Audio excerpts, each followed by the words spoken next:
आमदार बाळासाहेब ठाकरे साहेब, आनंद दिघे साहेब, या महाराष्ट्राची कुलस्वामिनी आई तुळजाभवानी, या बार्शीच किंवा तमाम महाराष्ट्राचं आराध्य दैवत भगवंत, या व्यासपीठावर उपस्थित असलेले महाराष्ट्र राज्याचे लाडके उपमुख्यमंत्री देवेंद्रजी फडणवीस साहेब, उपस्थित असलेले राज्यसभेचे खासदार बोगचडे साहेब, उपस्थित असलेले ज्यांना आपण 7 मे नंतर माळ गळ्यात घालणार आहोत, त्या आमच्या अर्चनाताई उमेदवार, आमचे आमदार राणा जगजितसिंह पाटील, माझे थोरले बंधू बार्शीचे आमदार राजाभाऊ राऊत, या ठिकाणी उपस्थित असलेले आमच्या बार्शी नगर परिषदेचे सर्व नगरसेवक, आमचे सुनील बाला, या ठिकाणी उपस्थित असलेले आमचे निर्मळे साहेब आणि आमचे ज्यांची नावं आता घेणं शक्य नाही असे आमचे सर्व सहकारी, आणि हे सगळं असताना ज्याच्यासाठी आपण इथं जमलो, ज्यांच्यासाठी आपण ह्या गोष्टीचा उपभोग करत असतो, त्या ठिकाणी जमलेला माझा मतदार बंधू विनोद, शेतकरी बंधू विनोद, पत्रकार सांगण्याजोगं बरंच आहे. मला तरी वाटतं आमच्या ताईने मला फारसं बोलता येत नाही, मला फारसं बोलता येत नाही, मला फारसं सांगता येत नाही, मला भाषण करू लावू नका असं म्हटले.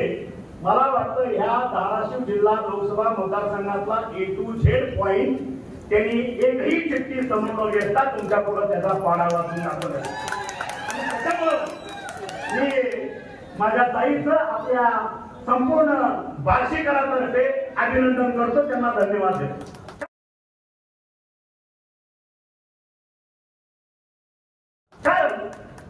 परिस्थितीचं भान असणं, समस्येचं भान असणं हे गोष्ट वेगळी, आणि कुठेतरी भावनिक होऊन आणि समोरच्या व्यक्तींना भावनिक करून मतदान घेणं वेगळं. ह्याच्यामधला हा फरक कदाचित 2 उमेदवारांचा फरक तुम्हाला आजच या व्यासपीठावर दिसलेला.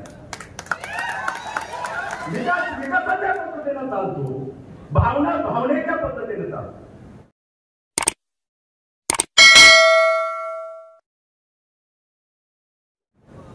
मी मागे म्हटलं होतं 2019ला आम्ही कडवट शिवसैनिक आहोत आणि राहणारच आहोत, आणि कडवट शिवसैनिक कधीही कुठल्या सत्तेपुढं, कुठल्या आमिषापुढं झुकलेला नाही आणि झुकतही नाही, ही वस्तुस्थिती आहे. आणि म्हणून 2019ला सुद्धा अशाच पद्धतीचं माननीय उद्धव ठाकरे तत्कालीन मुख्यमंत्री माझ्या हातात कंगन बांधल्याने सांगितलं, तानाजीराव ही लोकसभेची जागा धाराशिवची तुम्ही निवडून आणायची आहे. तुम्ही सांगेल तो विधान, तुम्ही सांगेल की गोष्ट, तुम्ही बांधत ते तोरण, त्या पद्धतीनं मागचा मी माझीच म्हणेन आज माझी खासदार तुमच्या सगळ्या साक्षीनं आपण त्यांना निवडून आणलं, विकासासाठी निवडून आणलं, मोदींच्यासाठी निवडून आणलं. भारतात आपल्या सत्तेत आपला ह्या ठिकाणचा लोकप्रतिनिधी असावा या भूमिकेतनं आपण निवडून आणलं. आणि तुम्ही बघितलं असेल 2009 पासून आजपर्यंत, आता कधी पुढच्या आठवड्यात 2 दिवसांना 4 दिवसांनी येतील, सुरुवातीतच असेल माझा बाप मारला, माझा बाप मारला, माझा बाप मारला, माझा बाप मारला. अरे काय हे माझा बाप मारला काय हे? 2009 15 वर्ष झाली, आणि आपल्या मराठी भाषेत आपल्या पेरणी असल्या काय झालं तर आपण म्हणतो मडपीक आपण एकदाच घेतो. मडपीक एकदाच असतं की नाही का? 15 वर्ष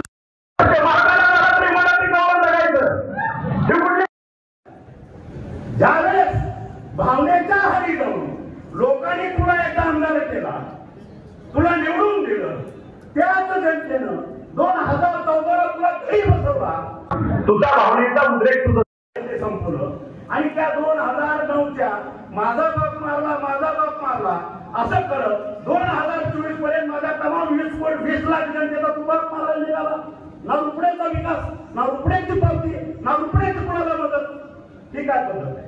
म्हणून भावनेच्या आहारी जाणारा हा मतदारसंघ नाही. याचं कारण असं आहे, आतापर्यंत हा दुष्काळी भाग आहे आणि साहेब सोलापूर जिल्हा सुद्धा उजनी होईपर्यंत दुष्काळी भागच होता, आहे अजूनही काही भाग. आणि जो भाग दुष्काळी असतो, ज्या दुष्काळी भागामध्ये जी जनता राहते, ज्यांच्या पोटामध्ये आग असते, त्याच्या डोक्यामध्ये राख असते, हे कोणी विसरायचं नाही. कारण तो मतदार असेल, तो युवक असेल, कुठल्याही टोकाला जाऊन आपला विकास असेल किंवा आपल्या हक्काचं काय असेल तो हिसकावून घेतल्याशिवाय स्वस्त बसत नाही. हे त्याचं उदाहरण. आणि म्हणून त्या ठिकाणी फक्त आता विकासाची भाषा चालते, भावनेत नाही.